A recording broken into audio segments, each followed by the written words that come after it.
Assalamualaikum warahmatullahi wabarakatuh. Anak-anak kelas 7 semuanya, hari ini kita akan belajar lagi pelajaran bahasa Indonesia masih dalam bab 1, yaitu mengenai teks deskripsi. Nah, jika pertemuan sebelumnya, pada video sebelumnya kita sudah membahas mengenai apa itu teks deskripsi dan berkenalan dengan teks deskripsi, maka di video ini kita akan membahas mengenai struktur dan juga kebahasaan yang ada pada teks deskripsi. Nah, kompetensi dasar yang akan kita pelajari pada video kali ini adalah menelaah struktur dan unsur kebahasaan dari teks deskripsi tentang objek yang didengar dan dibaca. Nah, untuk pertemuan kali ini, di awal video ini yang akan kita bahas mengenai struktur teks deskripsi. Teks apapun itu, termasuk juga teks deskripsi, pasti memiliki yang namanya struktur. Struktur pada teks itu membedakan antara satu jenis teks dengan teks yang lain. Supaya teks yang kita buat itu betul urutannya, maka kita harus mengetahui struktur jenis teks itu. Nah, di dalam teks deskripsi, strukturnya terbagi menjadi 3, yaitu deskripsi umum atau disebut juga identifikasi, deskripsi bagian, dan yang ketiga adalah penutup atau kesimpulan. Nah, di deskripsi umum atau identifikasi itu merupakan bagian paling awal dari suatu teks, yaitu teks deskripsi ya. Jadi bagian paling awal di teks itu menjelaskan tentang nama objeknya. Jadi baru perkenalan tentang apa sih yang dibahas di teks itu. Jadi kita bisa menuliskan tentang nama objeknya, kemudian di mana lokasinya, atau kenapa beri nama itu, jadi kayak sejarah lahirnya, makna namanya, pokoknya pernyataan-pernyataan yang umum mengenai teks itu, mengenai objek dalam teks itu disebut dengan deskripsi umum atau identifikasi. Nah, di sini ada satu contoh, ini diambil dari buku siswa terbitan Kementerian Pendidikan dan Kebudayaan ya. Kalian bisa lihat di buku kalau misalnya kalian punya bukunya di rumah. Ini ada contohnya. Tongkonan.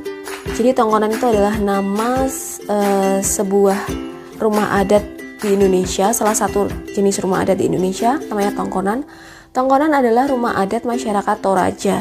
Tongkonan berasal dari kata tongkon yang artinya duduk bersama-sama.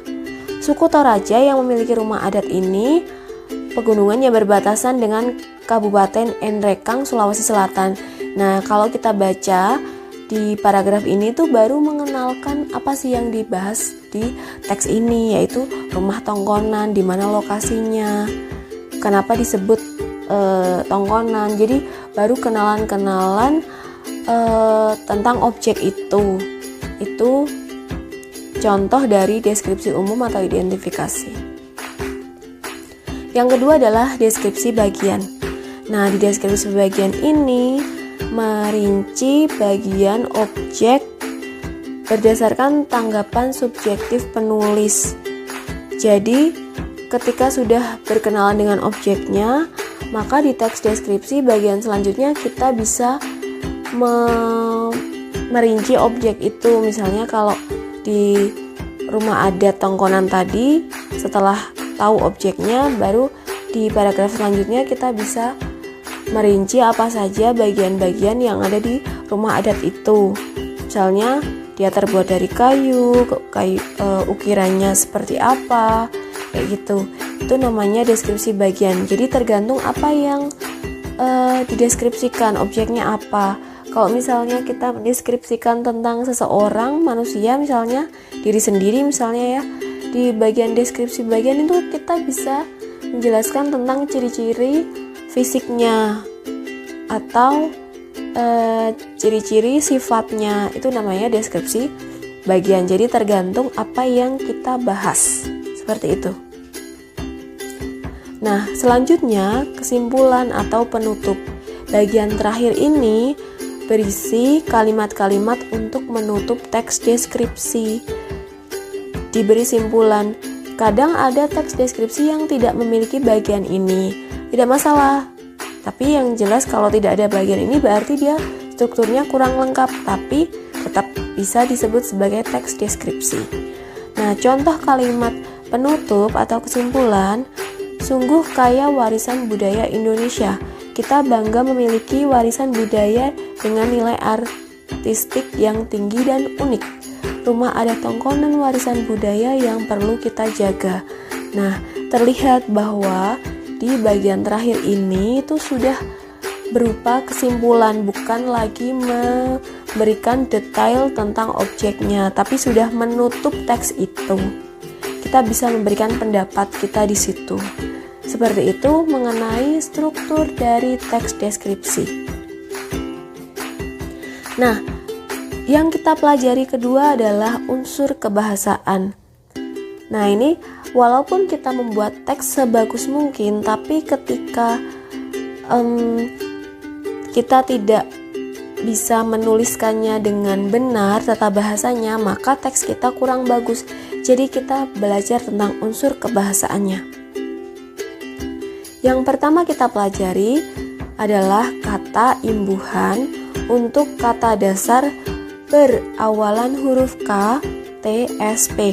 Ini ada rumusnya. Jadi ketika kita bertemu kata dasar berawalan K, T, S, P, ketika diberi imbuhan me nasal atau me, kita sebut me ya, dan juga pe nasal atau pe, itu nanti ada aturan yang berbeda. Aturannya adalah huruf awal tadi yaitu K, T, S, dan P itu akan hilang atau luluh. Contohnya kata kemas.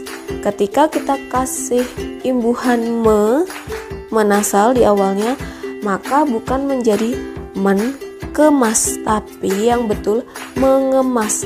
Jadi huruf K hilang. Kata dasar tutup sama juga, misalnya kita beri imbuhan pe atau penasal ya, itu bukan pentutup namun penutup, jadi huruf T-nya hilang atau luluh. Sapu, tidak ada mensapu, yang benar menyapu. Huruf S kemana? Hilang atau luluh. Pindah, ketika kita beri huruf imbuhan pe atau penasal, bukan pepindah tapi pemindah. Jadi kalau ada imbuhannya pean di awal pe dan akhirnya an, bukan pepindahan tapi pemindahan. Tapi itu semua tidak berlaku untuk kata dasar dengan jenis klaster.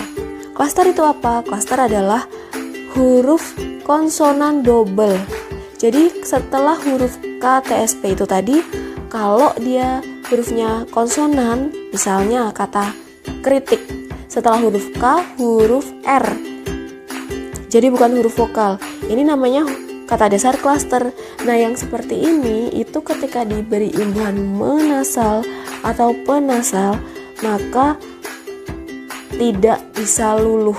Jadi mengkritik itu salah, yang betul mengkritik.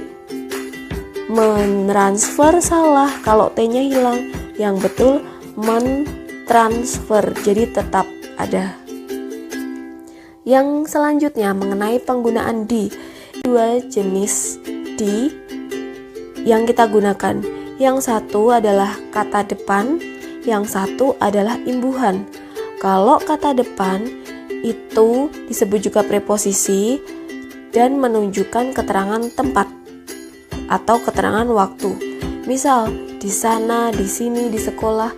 Kata-kata yang seperti itu huruf kata di-nya itu harus diberi spasi dengan kata yang mengikuti.